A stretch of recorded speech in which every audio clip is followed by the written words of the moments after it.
So you've got OpenClaw installed. You've heard that there are these things called subagents. Now, most people are not using subagents properly. They'll tell their bot to deploy a subagent, but it's not actually a specialized agent. It's still basically just an extension of your main agent. So it's still taking all of your context from all of the system files, the agent MD file, the sole MD. So in this video, I'm going to show you how to actually define a subagent so that each subagent you have him saved and deployable by your main agent. And each of these subagents only have the information they need to do their job. And they will do their job a lot better than the main agent just deploying a replication of itself. So this is how I have it set up here. You can see I have Tars, that's his name, that's my OpenClaw bot's name. He's the main agent, he's the CEO, he's the project manager. And under Tars we have Hook. He writes YouTube scripts. He's just basically an embodiment of Mr. Beast. I gave him the PDF that Mr. Beast wrote about how to go viral on YouTube, and he knows everything about it. Then we have Stack, only knows code. He doesn't really know anything about my business. He just knows how to fix bugs and ship quickly. You have Scout, he's a research analyst. Metric, and Pulse. So Pulse, he's managing all social media channels for the most viral trending topics in AI, and he's bringing that back to Hook. Hook also calls on Stack to help him make thumbnails for YouTube. Now each of these agents have their own specialized skills as well, and they only know what they need to know. So here's how most people use OpenClaw. They have one agent and they ask it to do everything. Now, this is fine, it works, but you know what else works is a butter knife to cut anything. But is that the best decision, to cut everything with a butter knife? No. So what you need is to have each agent defined for their specific tasks. You have the one main agent and it has all the context of everything you do, and that's just too much for it to actually get good output on a single task. It's got one sole document, one agent's document, and these define everything that it does.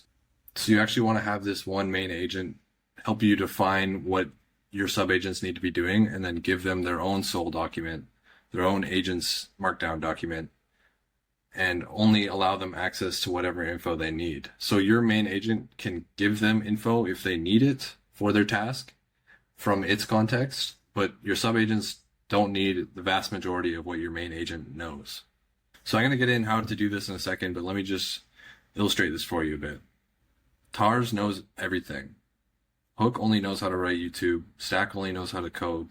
And Tars can give them all that information they need if it needs the context from the actual main agent and the business knowledge, but these guys specialize, and that allows us to get way better output. Another cool thing about defining your subagents is that you can actually give them individual skills that they will need to do their job. The skills are basically just instructions for how it should complete the tasks it's doing. You can even have them develop their own skills, but there's also a lot of skills online that you can find on a website like claudehub.com, and there's other sources out there for that. And I recommend just asking your bot, what skills should this subagent have? So I'll just show you here how I actually made Hook, who's in charge of my YouTube script writing. So here's what I did. Mr. Beast has basically a white paper on how to make YouTube videos go viral. So I took all the parts that are specifically about making a YouTube video go viral, and I fed that to my main bot. And at the end I said, make a YouTube script writing subagent that knows all of this and embodies Mr. Beast himself, all of his life experiences. His job is to write scripts only. Stack can make B-roll for him. Stack is my coder, so Stack actually just makes these B-roll animations for my videos. So I specifically said he doesn't know my business, he just knows how to go viral. All he knows about my business is that I make videos about the trending topics in AI, which right now is OpenClaw. And then I asked him, what should we name him?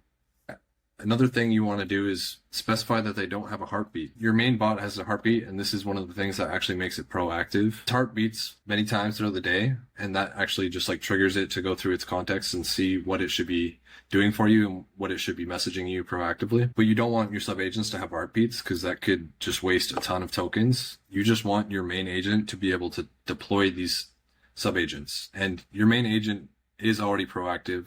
so it can deploy them proactively as they are required. And you want to also specify to make sure it makes the subagent with its own soul.md, its own agents.md, and that way it's defined as its own subagent. That subagent always refers back to its parent files. So I'll just quickly show you hooks agents.md so you can see how this is more powerful than just having your main agent do absolutely everything. So here is hooks agents.md. The cool thing is that he actually put this into Notion himself. I guess my main agent got it off of him and my main agent put it into Notion. So it tells, this is every agent's MD for OpenClaw. It tells it to read the sole MD and the user MD. So that's another thing. The hooks user MD is not nearly as much context as my main agent's user MD. User is what it knows about you personally, and all Hook knows about me personally is that I make YouTube videos about AI and I need to go viral. Whereas my main agent knows my entire business context, where I live, my stuff about my like it knows everything. Hook doesn't need to know this stuff. He just needs to know how to make me go viral. So here we have Hook's Soul MD. You are the distillation of 30,000 hours of studying YouTube virality. And got that from Mr. Beast's document, because that's what Mr. Beast put in there. You're not a writer, you're a retention engineer. Every word you write exists to stop someone from clicking off. Now it just goes through everything about going viral on YouTube. And then we have Hook's Agents MD. It tells it to read the soul every time it's doing its work. You write YouTube scripts. That's it. You don't do strategy, check emails, manage tasks. You write hooks that stop scrollers, structure videos for maximum retention, all this good stuff. Now, if you had your main agent writing you a YouTube script, it's going to be using your whole business context. It's still going to be all right, but when you have these system files that are designed specifically for the job it's doing, it's going to do a lot better job, give you a lot better output. And making them is as simple as just talking back and forth with your main agent to define what that subagent should be all about, and then asking it to look for skills online that it can install on itself that will make it do its job better. And yeah, it's that easy. You just have to discuss with your main agent to make a subagent with its own sole MD and own agent's MD. No heartbeat, because you don't want it wasting tokens on that. You see this? You have one AI do it all. It's got all these different things in its context that's not helping it do the task that's at hand. When you have a specialist, it's only got that information it needs to do its job. So another cool thing you can do with subagents is you can have them talk to each other as well. Because sometimes one agent's actions depend on another when it's doing something more complex, like putting together an entire YouTube video. Hook can write the script and plan the video, but it doesn't have the skill to actually make the thumbnail for the video. It can give a prompt for a creative scroll stopping picture that AI can generate, but to actually put together a thumbnail with text and a cutout of yourself on top of the video, a subagent like Stack, a coding agent, would be better at that because it can use code to just stick that picture of yourself on top of the video. So I allow Hook to call on Stack to make the thumbnail for the video. So to summarize, what are the main benefits to defining subagents and having them speak to each other and do their own specific tasks? So one is information isolation. My script agent does not need to know anything about my clients, my business strategy, my calendar. Doesn't need any of that to write a script. Two would be token savings. So it's not reading all this extra context it doesn't need to make a video. Three is better output. So because it doesn't have all this extra stuff affecting its decisions and the things it's outputting, it's going to give you more focused output. And four is parallel work. This is pretty important as well. When you're using your main agent for everything, it can't really talk back to you while it's doing its job. But if it's deploying subagents to do those specific tasks, you can still talk to it and get it to do whatever stuff you need your main agent to be doing. Now, I just want to show you something really cool that I'm not sure it actually works right now. I only did it with one prompt. I'm going to tune it up a bit later, but I literally one prompted this entire dashboard that Stack made for us, which is a dashboard that I can visualize what my agents are up to. Now, right now, I'm kind of doubting that it's actually hooked up and actually monitoring them because I only did it in one prompt and I haven't really tested it out, but I thought it was a pretty cool thing to show off. You can see it's even counting its tokens for each agent. Now, I'm actually not on the Claude Anthropic API. I'm on the Claude Code $200 max subscription. So it's not actually costing me $272. I just pay $200 per month. You can even see the agents talking to each other here and the files they're creating for me for my YouTube scripts and other stuff. So at this point, I'm sure you've already assumed this, but Hook actually wrote this entire script for me. Stack made the thumbnail that you clicked, and they did that all automatically.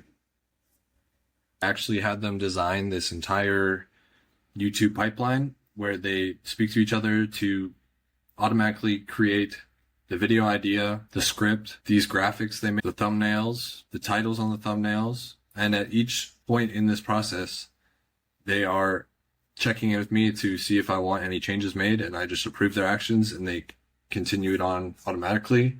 They will send me Google Drive links to the assets they make for me. All I have to do now is film and edit the video and post. And later on, I'm going to get them to make a auto posting automation where once I've edited the video, I put it on the Google Drive and they automatically take that and post it to YouTube with all the captions that we already agreed on. So here's the move for you. If you have one task you keep asking your main agent to do, you got to make a sub-agent for that. Give it its own soul, agents, document, and other main documents it needs. You can just ask your OpenClaw what it needs to do its job. Make sure it doesn't have a heartbeat because that's just a waste of tokens for a sub-agent, and allow your main agent to deploy it whenever it's needed.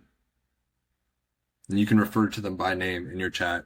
I love doing that. Like, get Stack fixing this bug, or get Hook writing the next YouTube idea. And then also set out frameworks for them to communicate with each other. You can also chat with your main agent about how best they will do this. Like I told you, Hook talks to Stack to give Stack the information it needs to generate the thumbnail for the video. And Stack has the coding expertise to actually make that thumbnail really quality. There's endless use cases you can do for this. Whatever you think of, you can create with OpenClaw. So that's it for this video. If you got any actual value from this, please subscribe to my YouTube and check out my X where I talk more about this kind of stuff. It's the same handle at Jess Automates. I'm going to be dropping videos like this every single week. And if you want to go even deeper, check out my school group in the link below. And I'll see you in the next one.